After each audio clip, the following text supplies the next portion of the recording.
Hi friends, அஸ்ஸலாமு அலைக்கும். Happy women's day. இன்னைக்கு என்ன பார்க்க போகிறோம்?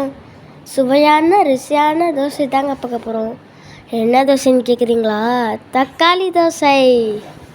முதல்ல ஒரு டீஸ்பூன் ஜீரகம் போட்டுக்கோங்க. உங்களுக்கு தேவையான அளவு மிளகா போட்டுக்கோங்க.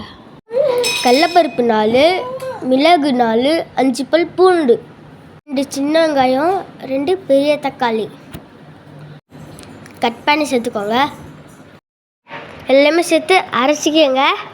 ஒரு கிண்ணத்தை எடுத்து தோசை மாவு போட்டுக்கலாம்.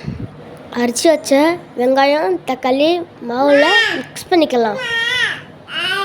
நல்லா மிக்ஸ் பண்ணிக்கோங்க.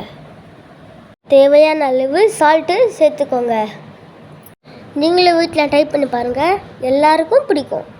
உங்கள் வீட்டில் நான்ஸ்டிக் தவா இருந்தால் அதை யூஸ் பண்ணுங்கள். அப்போ தான் தோசை முறுமுறுன்னு வரும். எங்கள் வீட்டில் இந்த தவா தான் இருந்துச்சு, அதனால இந்த தவாவில் தான் யூஸ் பண்ணணும். தோசையை ஊற்றியாச்சு. தோசையை சுற்றி எண்ணெய் ஊற்றிக்கோங்க. தோசையை அப்படியே திருப்பி போட்டுக்கலாம்.